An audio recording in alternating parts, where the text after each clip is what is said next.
അപ്പോൾ ഇപ്പോൾ ഈയിടെയായിട്ട് ഒരു പുതിയ രീതിയിൽ ഒരു ദൈവം എന്ന് പറയുന്ന ഒരു സങ്കല്പം നമ്മളെല്ലാവരും കേൾക്കുന്നുണ്ടാവും. ഇപ്പോൾ യൂണിവേഴ്സിനോട് പ്രാർത്ഥിക്കുക, പ്രപഞ്ചമാണ് ദൈവം എന്നുള്ള രീതിയിൽ പ്രപഞ്ചത്തിനോട് പ്രാർത്ഥിക്കുന്നു. അപ്പോൾ അവിടെയും അപ്പോൾ അവർക്ക് മനസ്സിലായിട്ടുള്ള സങ്കല്പത്തിലുള്ള ഭാവനയിലുള്ള ഈ ദൈവം ഇല്ല എന്നാണ് അവർ പറയുന്നത്.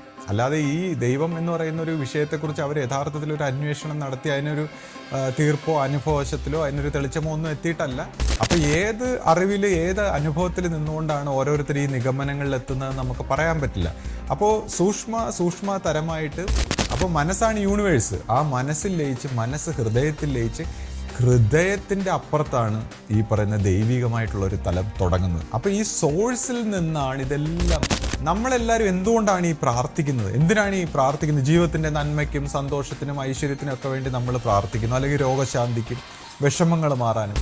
ഇപ്പം നമ്മുടെ ഗുരു ഒരു സുപ്രീം സോഴ്സുമായിട്ട് ആ ബന്ധപ്പെടുന്ന സാഹചര്യത്തിൽ നമുക്ക് കിട്ടിയിരിക്കുന്ന ഒരു അറിയിപ്പ് എന്താണെന്ന് വെച്ചാൽ,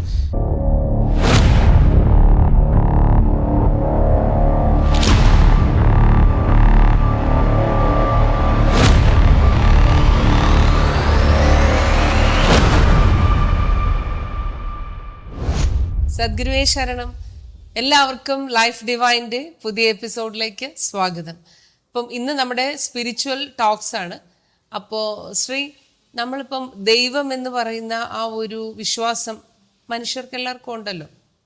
അപ്പോൾ അത് ഓരോ മതങ്ങളിൽ ഇപ്പോൾ ഓരോ രീതിയിലാണ് ദൈവം എന്ന് പറഞ്ഞ് വിശ്വസിക്കുന്നത്. ഇപ്പോൾ ഹിന്ദുക്കളും ക്രിസ്ത്യൻസും മുസ്ലിംസും എല്ലാവരും, ഇപ്പോൾ സിഖുകാരാണെങ്കിൽ വേറൊരു രീതിയിൽ, അപ്പോൾ ജ്യൂസ് ആണെങ്കിൽ വേറൊരു രീതിയിൽ, അങ്ങനെ ലോകമെമ്പാടും ശ്രദ്ധിച്ചാൽ ദൈവം എന്ന ആ ഒറ്റ വാക്കിന് പല പല രീതിയിലുള്ള മാനങ്ങളും പല രീതിയിലുള്ള വിശ്വാസങ്ങളുമാണ് എല്ലായിടത്തും നമ്മൾ കണ്ടുവരുന്നത്.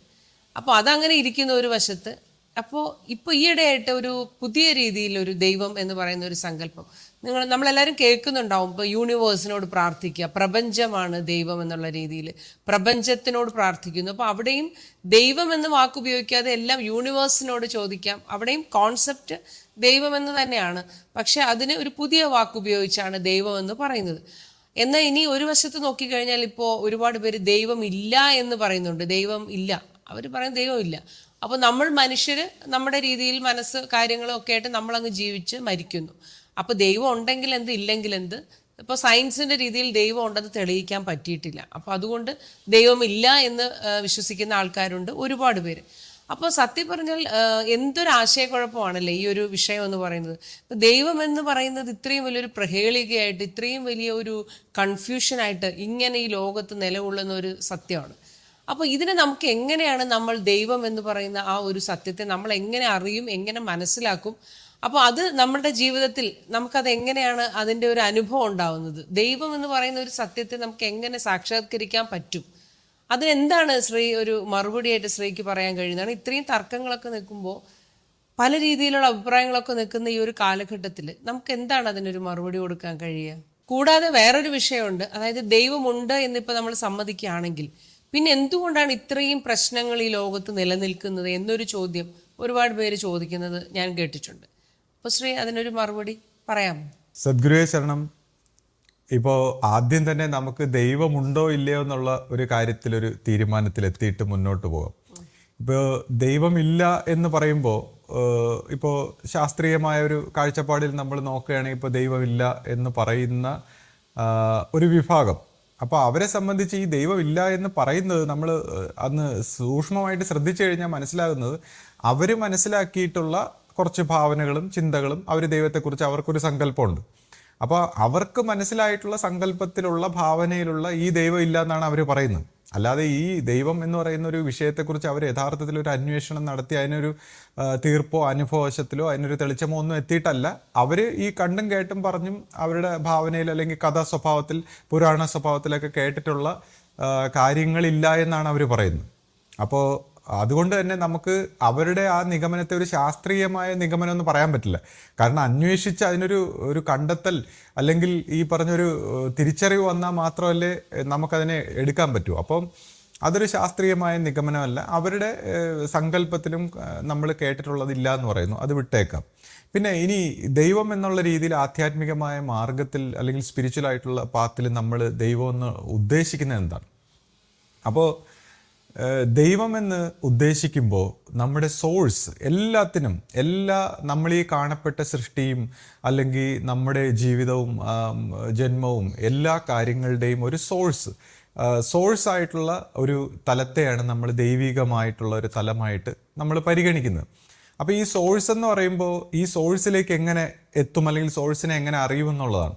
അപ്പോൾ അവിടെ ഒരു പ്രശ്നമുള്ളത് മനുഷ്യൻ്റെ ഈ ജാഗ്രൽ സ്വപ്ന സുഷുപ്തികൾ കൊണ്ടുള്ള ഈ മനുഷ്യൻ്റെ ഈ മാനസിക തലത്തിൽ ഈ ദൈവികമായിട്ടുള്ള ഒരു തലം വരുന്നില്ല. അല്ലെങ്കിൽ ഇപ്പോൾ ദൈവികതയുടെ ഒരു ബഹിർസ്ഫുരണമാണ് ഈ പറയുന്ന എല്ലാ നമ്മുടെ ജീവിതത്തിൻ്റെ എല്ലാ ഭാഗങ്ങളും ദൈവികതയുടെ ഒരു ബഹിർസ്ഫുരണമാണെന്ന് സമ്മതിക്കുകയാണെങ്കിൽ ഇപ്പോൾ ഏറ്റവും ഗ്രോസ് ആയിട്ടുള്ള ഒരു എക്സ്റ്റൻഷനായിട്ട് നമ്മൾ ഈ നമ്മുടെ ഭൗതികമായിട്ടുള്ള തലത്തെ അംഗീകരിച്ചാലും, പക്ഷെ നമ്മൾ യഥാർത്ഥത്തിൽ ഈ സോഴ്സ് എന്ന് പറയുന്ന ഒരു വശം ഇതിൽ നിന്ന് മാറി നിൽക്കുക അല്ലെങ്കിൽ ഇതിൽ അനുഭവവേദ്യമാകുന്നില്ല.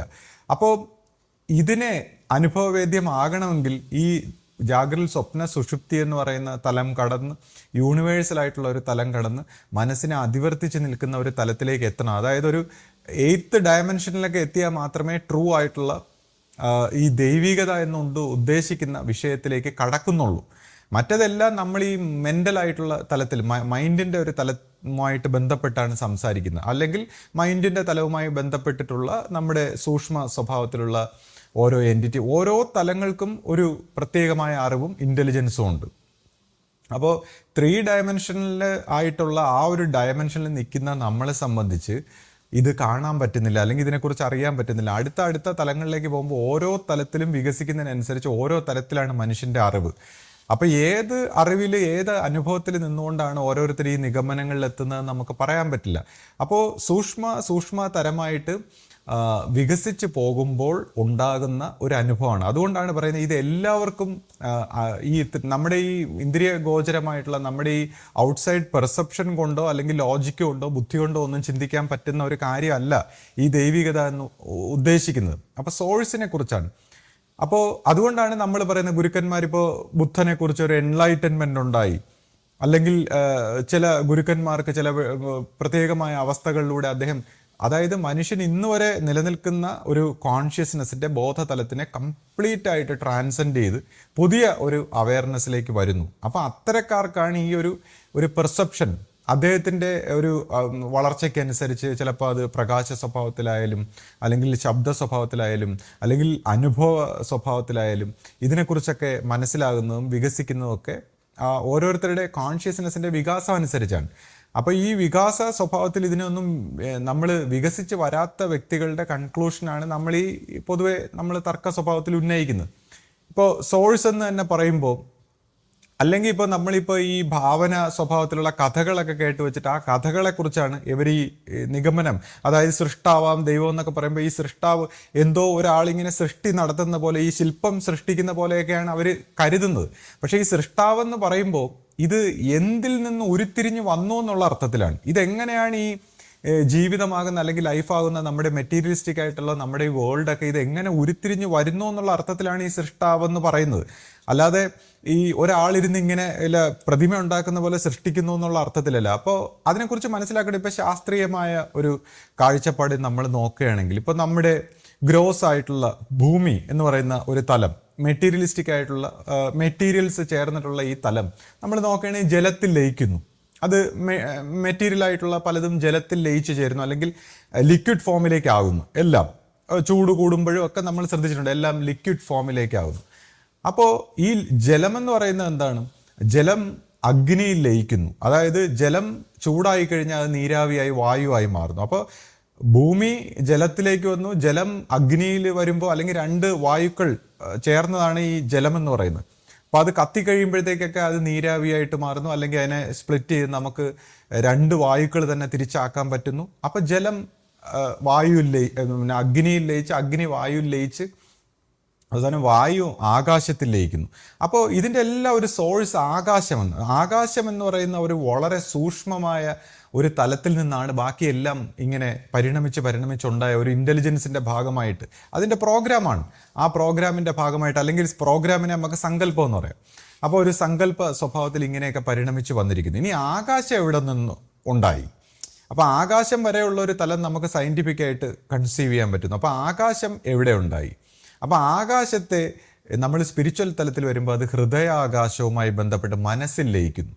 അപ്പോൾ പിന്നീട് ഹൃദയത്തിലൂടെയാണ്. അപ്പോൾ പിന്നെ നോക്കുമ്പോൾ ഈ മനസ്സ്, ഈ ലോകമായിട്ട് ഈ ആകാശം ഉൾക്കൊള്ളുന്ന മനസ്സ് എവിടെ ലയിക്കുന്നു? അപ്പോൾ മനസ്സ് ഹൃദയത്തിൽ ലയിച്ച് അങ്ങനെ ആ മനസ്സും, അതായത് നമ്മൾ കാണപ്പെടുന്ന ഈ മെറ്റീരിയലിസ്റ്റിക് ആയിട്ടുള്ള തലങ്ങളെല്ലാം ലയിച്ച് ആകാശമായി, ഔട്ടർ സ്പേസായി, ഈ ശൂന്യമായ ഈ കംപ്ലീറ്റ് ശക്തികളുടെ എനർജികളും വൈബ്രേഷനുകളും ഇൻ്റലിജൻസും പ്രകാശവും റേഡിയേഷനുകളും എല്ലാം ഉൾക്കൊള്ളുന്ന ഈ ആകാശം മനസ്സിൽ ലയിച്ച്, അപ്പോൾ മനസ്സാണ് യൂണിവേഴ്സ്, ആ മനസ്സിൽ ലയിച്ച്, ഹൃദയത്തിൽ ലയിച്ച്, ഹൃദയത്തിൻ്റെ അപ്പുറത്താണ് ഈ പറയുന്ന ദൈവികമായിട്ടുള്ള ഒരു തലം തുടങ്ങുന്നത്. അപ്പോൾ ഈ സോഴ്സിൽ നിന്നാണ് ഇതെല്ലാം പരിണമിച്ച് വന്നതെന്നുള്ള അർത്ഥത്തിലാണ് നമ്മൾ ഈ ദൈവികമായിട്ടുള്ള ഒരു തലത്തെ കുറിച്ച് സംസാരിക്കുന്നത്. അപ്പോൾ തീർച്ചയായിട്ടും നമ്മൾ വളരെ ലിമിറ്റഡ് ആയിട്ടുള്ള പെർസെപ്ഷനിൽ നിന്നുകൊണ്ട് നോക്കുമ്പോൾ നമുക്കിതിനെക്കുറിച്ച് ഒരു ഐഡിയയും കിട്ടില്ല. അപ്പോൾ യൂണിവേഴ്സലായിട്ടുള്ള തലങ്ങളും കടന്നു പോകുന്ന ഗുരുക്കന്മാരെ സംബന്ധിച്ചാണ് നമുക്ക് ഈ ഒരു സോഴ്സിലേക്ക് പരിണമിക്കാൻ പറ്റുന്നത്. പിന്നെ ഈ ആരാധനാ സ്വഭാവങ്ങളെക്കുറിച്ച് പറയുമ്പോൾ നമ്മൾ ഇന്ന് വരെ കണ്ടിരിക്കുന്ന പല തരത്തിലുള്ള ആരാധനാ സ്വഭാവങ്ങൾ ഓരോ തലത്തിൽ, ഇപ്പോൾ ഈ ഓരോ സൂക്ഷ്മ തലങ്ങളിലെത്തുമ്പോഴും അവിടുത്തെ ഒരു ഇൻ്റലിജൻസ്, ഒരു അധിപനെ പോലെ അല്ലെങ്കിൽ ഒരു ദേവ സ്വഭാവത്തിലൊക്കെ മനുഷ്യനിങ്ങനെ ആരാധിക്കുന്നു. പക്ഷേ യഥാർത്ഥ ദൈവം എന്താണ്, അല്ലെങ്കിൽ ഈ സോഴ്സ്, ആ കറക്റ്റായിട്ടുള്ള സോഴ്സ് എന്താണെന്ന് ചോദിക്കുമ്പോൾ ഇപ്പോൾ ചിലർ യൂണിവേഴ്സ് എന്ന് പറയുന്നു, അല്ലെങ്കിൽ പ്രപഞ്ചം എന്ന് പറയുന്നു. പക്ഷേ ഈ യൂണിവേഴ്സും പ്രപഞ്ചവും എന്നൊക്കെ പറയുന്നത് പോലും മാനിഫെസ്റ്റഡ് ആയിട്ടുള്ള മൈൻഡിൻ്റെ ഭാഗമാണ്. മൈൻഡാണ് യൂണിവേഴ്സ് എന്ന് പറയുന്ന, യൂണിവേഴ്സൽ മൈൻഡാണ് അത്. യൂണിവേഴ്സിൻ്റെ ഇൻ്റലിജൻസ് ഉണ്ട്, യൂണിവേഴ്സൽ അവയർനെസ് ഉണ്ട്, ഇതെല്ലാം ഒരു മൈൻഡിൻ്റെ ഭാഗമാണെങ്കിൽ ഇതിനും അപ്പുറത്താണ് റിയൽ ആയിട്ടുള്ള ഗോഡ്. അപ്പോൾ ആ റിയൽ ആയിട്ടുള്ള ഗോഡ് എന്ന് പറയുന്ന ആ ഒരു സോഴ്സിലേക്ക് എങ്ങനെ പരിണമിക്കാമെന്ന് ചോദിക്കുമ്പോൾ അവിടെയാണ് ഇപ്പോൾ ആരാധനാ സ്വഭാവങ്ങളെക്കുറിച്ച് ചോദിക്കും. ഇപ്പോൾ ആരാധനാ സ്വഭാവങ്ങളെക്കുറിച്ച് ചോദിക്കുമ്പോൾ നമ്മളിപ്പോൾ ദേവ സ്വഭാവത്തിലൊക്കെ നമ്മൾ ഇന്ന് വരെ കണ്ടിട്ടുള്ള മറ്റ് രീതിയിലുള്ള ആരാധനാ സ്വഭാവങ്ങളൊക്കെ മനസ്സിൻ്റെ തലത്തിലായതുകൊണ്ട് നമുക്ക് മനസ്സിൻ്റെ സ്വഭാവത്തിൽ ആരാധിക്കാം. എന്നാൽ ഈ സോഴ്സ് അചിന്ത്യവും അവ്യക്തവും സമസ്ത ജഗത്തിനും കാരണമായിട്ടുള്ള ഈ സോഴ്സിനെ എങ്ങനെ അപ്രോച്ച് ചെയ്യും?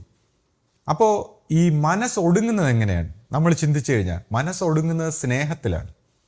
അപ്പോൾ സ്നേഹം, ഭക്തി എന്നൊക്കെ പറയുന്ന ഭാവത്തിൽ മനസ്സൊടുങ്ങുകയാണ്, ഹൃദയത്തിലേക്ക് മനസ്സൊടുങ്ങുകയാണ്. അപ്പോൾ മനസ്സൊടുങ്ങുമ്പോൾ ഈ സ്നേഹം വരുമ്പോൾ ക്രിയേഷൻ, ഇപ്പോൾ ഈ ഗോഡിനെ എന്തുകൊണ്ടാണ് ക്രിയേഷൻ, ഈ സൃഷ്ടാവെന്ന് പറയുന്നത്?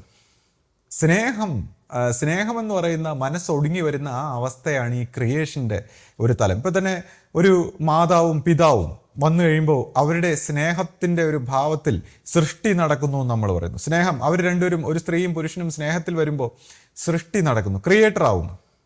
അപ്പോൾ ഈ ദൈവം എന്ന് പറയുന്ന ഒരു തലത്തിലേക്ക്, അല്ലെങ്കിൽ ദൈവികത എന്ന് പറയുന്ന തലത്തിലേക്ക് മനസ്സൊടുങ്ങി വരുമ്പോൾ ഈ സ്നേഹം എന്ന് പറയുന്ന ഒരു വൈബ്രേഷനിൽ എത്തുകയും പിന്നെ സ്നേഹത്തിൻ്റെ ആ പൂർണ്ണതയായിട്ടുള്ള തലത്തിലേക്ക് പോകുന്ന ഒരു വൈബ്രേഷൻ. അപ്പോൾ ഈ ഒരു വൈബ്രേഷനിൽ നിന്നാണ് ഈ സൃഷ്ടി ഉണ്ടാകുന്നത്.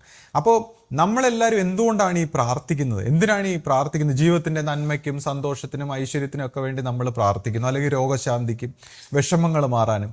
അപ്പോൾ അതും ഈ സ്നേഹത്തോടെ ഭക്തിയോടെ ചെയ്യുമ്പോൾ എന്താണ്, നമ്മൾ ക്രിയേറ്ററിൻ്റെ ഭാഗമാകുന്നു, അല്ലെങ്കിൽ ദൈവികമായിട്ടുള്ള ആ തലം, യൂണിവേഴ്സലായിട്ടുള്ള സോഴ്സ്, നമ്മുടെ സോഴ്സായിട്ടുള്ള ആ എനർജി തലത്തിലേക്ക് നമ്മൾ ടച്ച് ചെയ്യുകയും അങ്ങനെയാണ് നമ്മളും ക്രിയേറ്റർ ആയിക്കൊണ്ട് നമ്മുടെ സങ്കല്പങ്ങളും നമ്മുടെ ആഗ്രഹങ്ങളും ഒക്കെ സാധിക്കുന്നത്. അപ്പോൾ അതുകൊണ്ടാണ് ഇപ്പോൾ ആശ ചോദിച്ചു, ദൈവത്തെ ആരാധിക്കേണ്ട ആവശ്യമുണ്ടോ, അല്ലെങ്കിൽ ദൈവത്തിനോട് പ്രാർത്ഥിക്കണമെന്നൊക്കെ ചോദിക്കുമ്പോൾ നമ്മളിങ്ങനെ ഈ സ്നേഹമായ ഒരു ഭാവത്തിലേക്ക് വന്നുകൊണ്ട് നമ്മുടെ വൈബ്രേഷൻസിനെ ഉയർത്തിക്കൊണ്ട് നമ്മുടെ ജീവിതത്തിൻ്റെ എല്ലാ രോഗശാന്തിയോ പ്രശ്നങ്ങളോ പ്രോബ്ലങ്ങളോ മറ്റ് എല്ലാ ഇഷ്യൂസിനും ഒരു സൊല്യൂഷൻ കണ്ടെത്താൻ, ക്രിയേഷൻ സൃഷ്ടിക്കാൻ, ക്രിയേറ്റീവ് ആകാൻ ഒക്കെ ഈ ഹയസ്റ്റ് വൈബ്രേഷൻ നമ്മുടെ ഉള്ളിലുള്ള, ഹൃദയത്തിലുള്ള, മനസ്സൊടുങ്ങിയുള്ള ആ തലത്തിലേക്ക് പോകുമ്പോൾ നമുക്ക് സംഭവിക്കുന്നു. ഇങ്ങനെയൊക്കെയുള്ള ഒരു കഴിവുകളും ഇങ്ങനെയൊക്കെയുള്ള ഇൻ്റലിജൻസുകളും ഈ ജീവിതത്തിൻ്റെ ആ പൂർണ്ണമായ ഒരു തലത്തിലേക്കൊക്കെ നമുക്ക് വികസിക്കാൻ കഴിയുന്നു. അപ്പോൾ ആ സ്നേഹം എന്ന് പറയുന്ന തലത്തിൻ്റെ അപ്പുറത്തോട്ട് പോകുമ്പോഴാണ്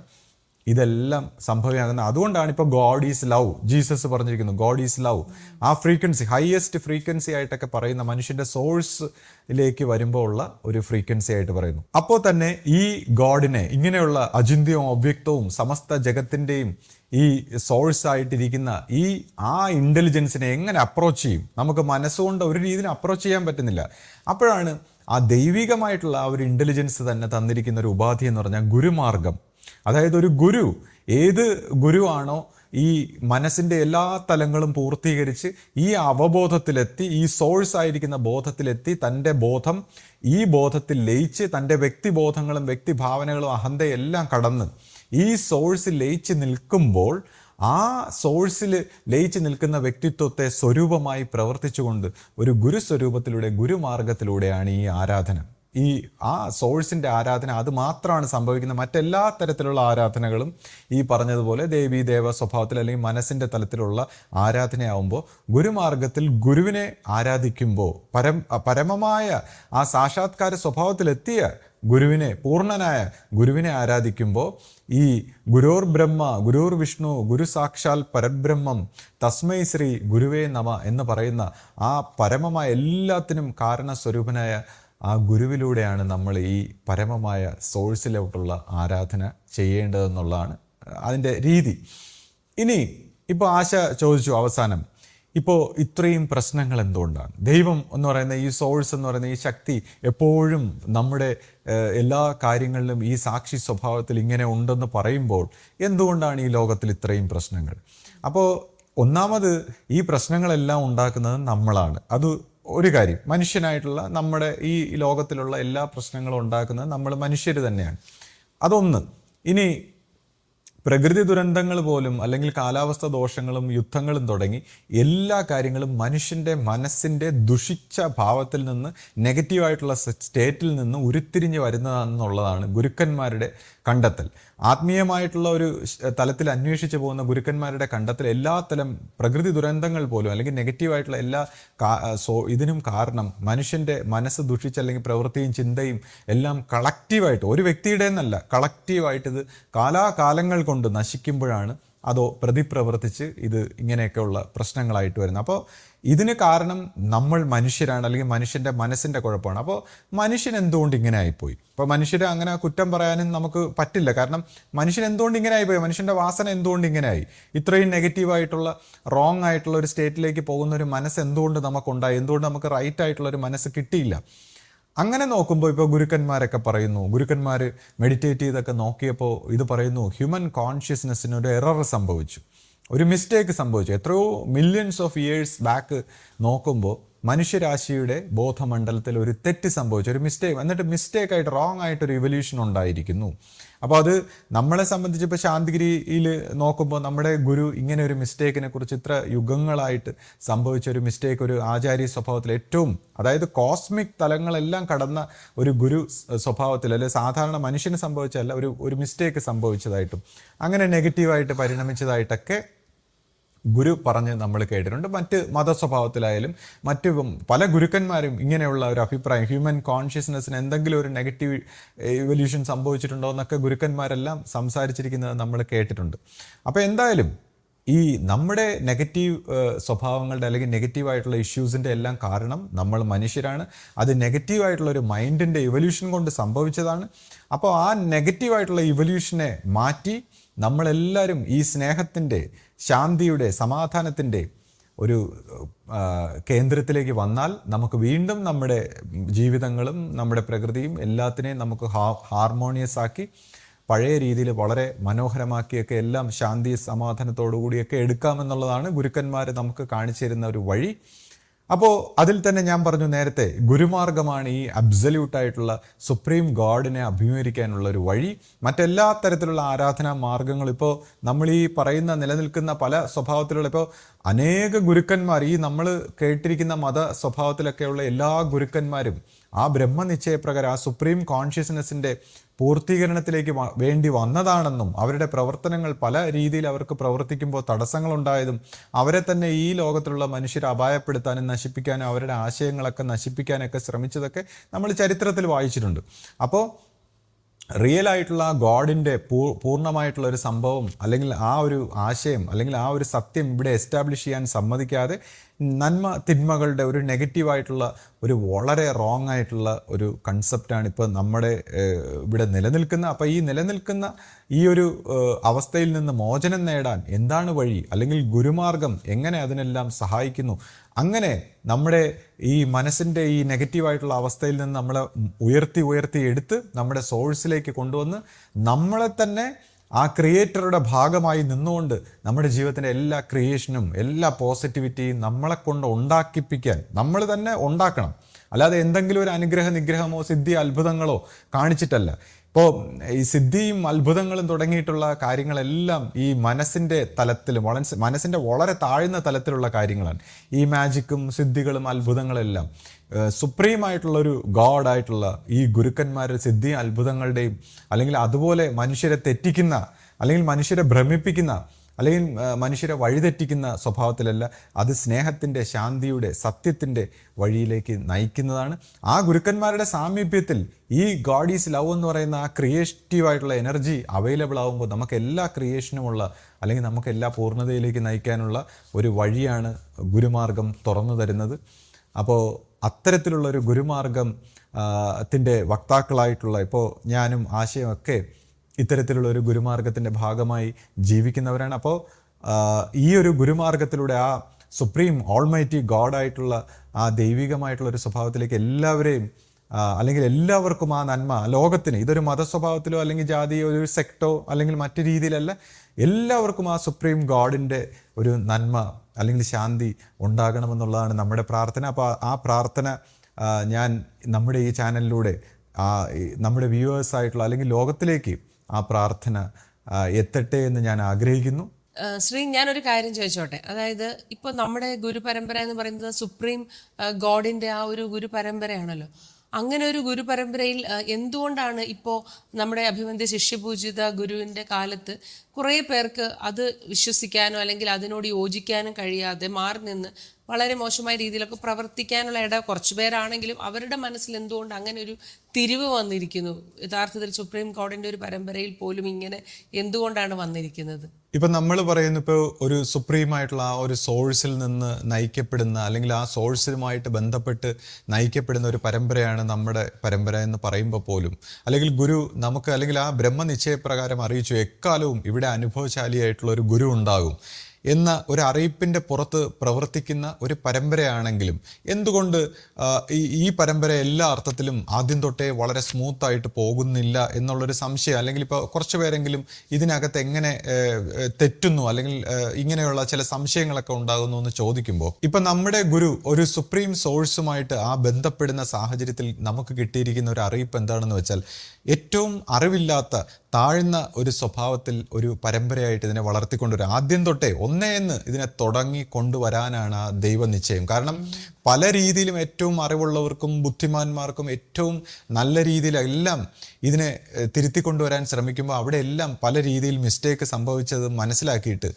ഈ ഏറ്റവും താഴെക്കിടയിൽ നിന്ന് തലമുറകൾ കൊണ്ട് ഒരു 7 തലമുറയാണ് ഗുരു ആവശ്യപ്പെട്ടത്. അപ്പോൾ തലമുറകൾ കൊണ്ട് പടിപടിയായി വികസിച്ച് വരണമെന്നുള്ളൊരു സങ്കല്പത്തിലാണ് ഗുരു ഇത് വിഭാവനം ചെയ്ത്, അല്ലെങ്കിൽ ആ ദൈവനിശ്ചയം അങ്ങനെയാണ് ഇതിനെ കണ്ടത്.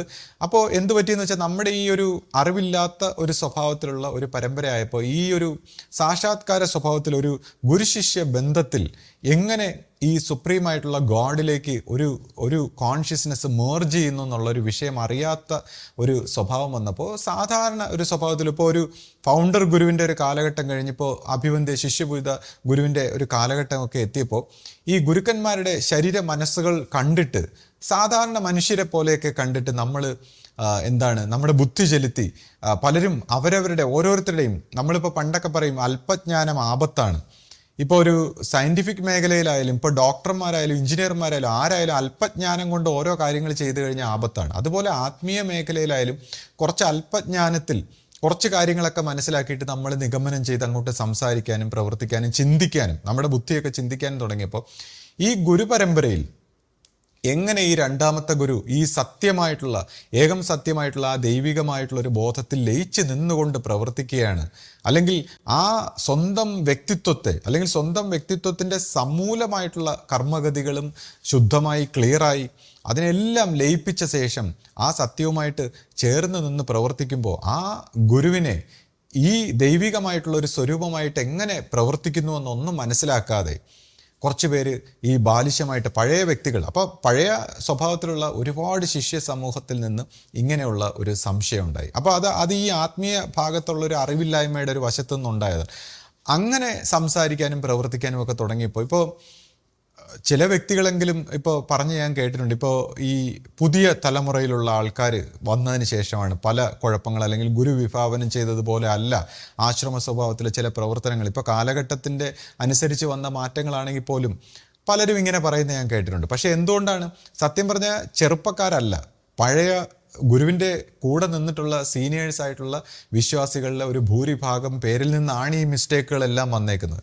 കാരണം അവർ എല്ലാ അർത്ഥത്തിലും ഗുരുവിനോടൊപ്പം ശിഷ്യഭൂതിയോടൊപ്പം അണിനിരന്നിരുന്നെങ്കിൽ ഈ പറയുന്ന പോലുള്ളൊരു എന്തെങ്കിലും ഈ പറയുന്ന അപജയങ്ങളോ കുഴപ്പങ്ങളോ ഉണ്ടാവില്ലായിരുന്നു. അപ്പോൾ അവരെ സംബന്ധിച്ച് അവർ സംശയം ഉണ്ടാക്കുകയും, അല്ലെങ്കിൽ ഒരു ഗുരു എങ്ങനെ പ്രവർത്തിക്കുന്നു, ഇപ്പോൾ ഒരു ഗുരുവിൻ്റെ പ്രവർത്തനം ഈ ബുദ്ധി ചെലുത്തി അല്ലെങ്കിൽ മറ്റു രീതിയിലൊക്കെ ചിന്തിച്ചും സാധാരണ നന്മ തിന്മകളുടെ കണക്കുകൂട്ടലൊക്കെ എടുത്ത് നോക്കിയിട്ടാണോ ഗുരു പ്രവർത്തിക്കുന്നത്, അല്ലെങ്കിൽ കർമ്മഗതി പൊട്ടിക്കുന്ന, അല്ലെങ്കിൽ ജീവനെ ശുദ്ധമാക്കുന്ന, അല്ലെങ്കിൽ ഈ പ്രകൃതിയുടെ ഒരു പ്രവർത്തനത്തെ സ്വരൂപിപ്പിച്ച് കൊണ്ടുപോകുന്ന ഈ ഗുരുക്കന്മാരുടെ പ്രവർത്തനം എങ്ങനെയാണെന്ന് മനസ്സിലാക്കാത്ത ഒരു ശിഷ്യ സമൂഹം കൂടെ നിൽക്കാതെ വന്നപ്പോൾ പുതിയ ഒരു തലമുറയെ, ഇപ്പോൾ ഗുരുക്കന്മാരെ സംബന്ധിച്ചെന്ന് പറയുമ്പോൾ പഴയതിനെല്ലാം പിന്നെ കളഞ്ഞിട്ട്, കാര്യം പഴയ സ്വഭാവത്തിലുള്ള വ്യക്തികൾക്ക് ഇത് എടുക്കാൻ പറ്റുന്നില്ല എന്ന് കാണുമ്പോൾ പുതിയ തലമുറയെ കൊണ്ടുവന്നു. അപ്പോൾ പുതിയ തലമുറയെ കൊണ്ടുവരുമ്പോഴെന്താണ്, അവർക്ക് ഈ വർഷങ്ങളായിട്ട് ഗുരുവിനോടൊപ്പം പ്രവർത്തിച്ച് ഉള്ള പരിചയമൊന്നും ഇല്ലാതെ വരുമ്പോൾ പല കാര്യങ്ങളിലും അവർക്ക് അവരുടേതായ ചില കുഴപ്പങ്ങളും, അല്ലെങ്കിൽ മറ്റ് പ്രവർത്തിച്ചൊക്കെ എടുക്കാൻ പറ്റാത്ത സ്വഭാവങ്ങൾ, അല്ലെങ്കിൽ ഇപ്പോൾ ശിഷ്യപൂജിതയുടെ ഒരു പിറകിൽ ഈ പഴയ സ്വഭാവത്തിലൊക്കെയുള്ള കുറേ പേര് സംശയിച്ചൊക്കെ നിൽക്കുന്നു എന്ന് പറയുമ്പോൾ അവർക്കും ചിലപ്പോൾ ഈ പറയുന്ന പോലെ പ്രവർത്തനത്തിൽ ഗുരുവിനെ പൂർണ്ണമായിട്ടും അനുസരിച്ച് പോകണം, അല്ലെങ്കിൽ അതിൻ്റെ ഒരു വാല്യൂ ഒന്നും ചിലപ്പോൾ പുതിയ തലമുറയെ കൊണ്ടുപോലും എത്രത്തോളം അത് എടുക്കാൻ കഴിഞ്ഞിട്ടുണ്ട്. ഇപ്പം ഞാൻ ഉൾപ്പെടെയുള്ളവരെ സംബന്ധിച്ചാണ് ഞാൻ പറയുന്നത്. പുതിയ തലമുറയ്ക്ക് ഇപ്പോൾ എത്രത്തോളം ഇത് എടുത്ത് പ്രവർത്തിക്കാൻ കഴിയുന്നുണ്ട്. അപ്പോൾ അത് പഴയ തലമുറയുടെ, ഇതെല്ലാം പഴയ തലമുറയുടെ ഭാഗത്ത് നിന്ന് വന്ന മിസ്റ്റേക്കാണ്. ശിഷ്യബുദ്ധിയോടൊപ്പം അണിനിരന്നിരുന്നെങ്കിൽ ഈ പുതിയവരും പഴയവരും എല്ലാവരും ഒരേപോലെ ഗൈഡ് ചെയ്ത് കൊണ്ടുപോകാൻ പറ്റുമായിരുന്നു. പക്ഷേ ഇങ്ങനെ ഒരു സ്പ്ലിറ്റ് ഉണ്ടാക്കി, അപ്പോൾ എല്ലാ കുഴപ്പങ്ങളും, നമ്മൾ ദൃശ്യമായ എല്ലാ കുഴപ്പത്തിൻ്റെയും റൂട്ട് എന്താണെന്ന് അന്വേഷിക്കുമ്പോൾ ഇങ്ങനെയുള്ള ഒരു മിസ്റ്റേക്കിൽ നിന്നാണ് ഇതെല്ലാം ഉണ്ടായിരിക്കുന്നത്. അപ്പോൾ ഇനിയെങ്കിലും കഴിഞ്ഞതെല്ലാം കഴിഞ്ഞു, പഴയ കാര്യങ്ങളും സംഭവിച്ചതൊക്കെ നമ്മൾ മാറ്റിവെച്ചിട്ട് എക്കാലവും അനുഭവ സ്വഭാവത്തിലുള്ള ഒരു ഗുരു ഉണ്ടാകുമെന്നുള്ളൊരു വാക്കിൽ പിടിച്ചു നിന്നുകൊണ്ട് പഴയ ആൾക്കാരും പുതിയ ആൾക്കാരും എല്ലാം ആ ബ്രഹ്മനിശ്ചയത്തിൻ്റെ പൂർത്തീകരണത്തിന് വേണ്ടി, നമ്മുടെ ഗുരുപരമ്പരയിലൂടെ ആ ദൈവികമായിട്ട് നമുക്ക് ലഭിച്ച ആ പൂർത്തീകരണത്തിന് വേണ്ടി നമ്മൾ പ്രവർത്തിക്കാനും അത് ലോകത്തിലേക്ക് വ്യാപിപ്പിക്കാനും. എന്തുകൊണ്ടാണ് ഇപ്പോൾ ലോകത്തിൽ കാണുന്ന ഈ കെടുതികളും ഈ വിഷമങ്ങളും ദുഃഖങ്ങളും, ഇപ്പോൾ ഓരോ ഒരു യുദ്ധങ്ങളും കെടുതികളും ഒക്കെ മനുഷ്യരെല്ലാവരും കളക്റ്റീവായിട്ട്, നമ്മൾ അറിഞ്ഞോ അറിഞ്ഞില്ലയോ, ഈ പ്രകൃതിയുടെ എല്ലാ കുഴപ്പങ്ങളുടെയും പിന്നിൽ നമ്മൾ അറിഞ്ഞോ അറിയാതെയോ നമ്മുടെ മനസ്സിലുള്ള ദുഷിപ്പുകളും നെഗറ്റിവിറ്റികളുമാണ് കളക്റ്റീവായിട്ട് ഇതിന് കാരണമായിരിക്കുന്നതെന്ന് വരുമ്പോൾ ഈ നെഗറ്റിവിറ്റിയെ ശുദ്ധി ചെയ്യാൻ ഈ ദൈവികമായ ആ സോഴ്സിൻ്റെ പ്രവർത്തനം ഇവിടെ കൊണ്ടുവരാൻ വേണ്ടി നമ്മളെല്ലാവരും ഒത്തൊരുമയോടെ പ്രവർത്തിക്കാൻ നമ്മൾ തയ്യാറാണ്. അങ്ങനെ ഒത്തൊരുമയോടെ പ്രവർത്തിച്ച് വരുമ്പോൾ ഗുരു വിഭാവനം ചെയ്ത രീതിയിൽ എല്ലാ പൂർത്തീകരണത്തിലേക്കും പരിണമിക്കാൻ കഴിയുമെന്ന് ഞാൻ ആഗ്രഹിക്കുന്നു. അല്ലെങ്കിൽ അങ്ങനെ എത്താൻ നമ്മളെല്ലാവരും ഒത്തൊരുമയോടെ പ്രാർത്ഥിക്കണം. ഇത് എന്താണ്, ലോകത്തിൻ്റെ ഒരു നന്മയായിട്ട്, ലോകത്തിൻ്റെ ഒരു വെളിച്ചമായിട്ട് എല്ലാവർക്കും സ്വീകരിക്കാൻ കഴിയട്ടെ എന്ന് ഗുരുവിനോട് പ്രാർത്ഥിച്ചുകൊണ്ട് നിർത്തുന്നു. സദ്ഗുരുവേ ശരണം. സദ്ഗുരുവേ ശരണം.